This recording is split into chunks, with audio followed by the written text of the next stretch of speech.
Hello everyone, this is Abhurva, a legal intern in Lexley Company. For today, I'm going to be talking about the Bombay High Court's delivery of split verdict on the constitutionality of the section 13 clause 8 clause B of the Integrated Service Goods and Services Tax Act. On the case Dharmendra M. Jani versus Union of India and others.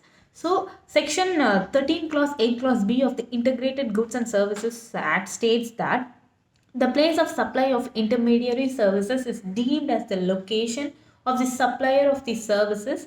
As a result of this deeming provision, the services given by intermediaries like agents, brokers, etc., to overseas clients are bought under tax liability. The export of service by a TAN intermediary would be treated as intrastate supply of services under Section 13 Clause 8 Clause B, read with Section 8 Clause 2 of the IGST Act, rendering such transaction liable to payment of Central Goods and Services Tax CGST and State Goods and Services Tax SGST.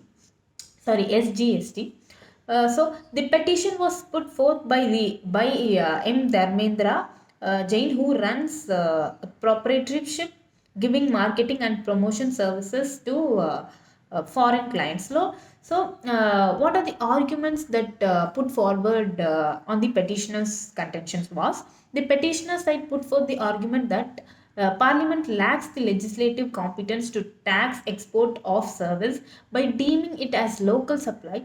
He further contended that the customers he served had no base in India and that the consideration he received was in foreign currency.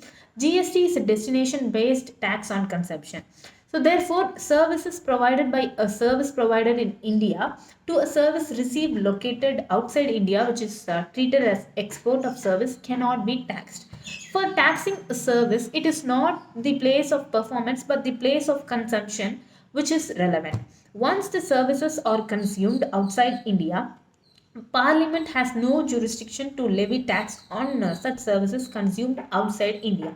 It was contended that since GST is an indirect tax, the rule of indirect taxation is that it must be capable of being passed on the end of the receiver of the service.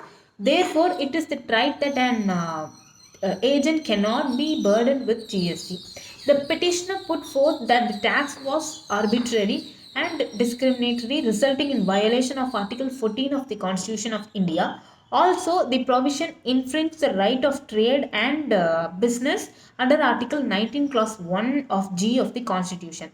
So these are the arguments, the petitioner contentions which was put before the Bombay High Court. Now let's talk about the respondent's contention. So the respondent argued that the provision could be enacted as per the legislation. Moreover, it was further argued it was settled proposition that for declaring a statute as unconstitutional.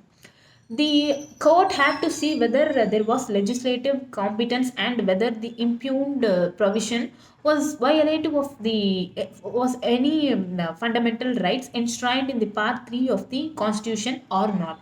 By elaborating this, the respondent submitted that no statute could be struck down unless it was unconstitutional.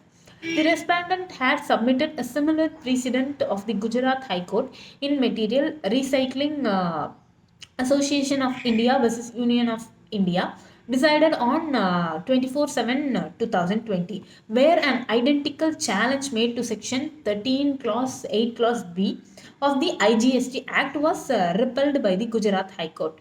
So, the court's judgment was the court held that the division bench Justice Bhuyan held that Section 13 Clause B Clause 8 Clause B of the Integrated Goods and Services Tax Act 2017 was ultra-wise to the said act besides being unconstitutional.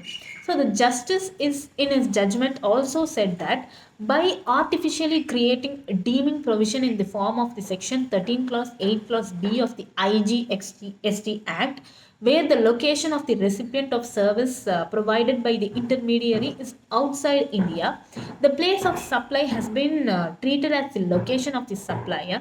that is in India. This runs contrary to the scheme of CGST Act as well as the IGST Act, deciding being beyond the charging sections of both the acts.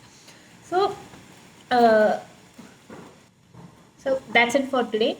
If you like my video, please click the like button below and please subscribe to the channel. You can be updated with our new videos and new presentations. Thank you.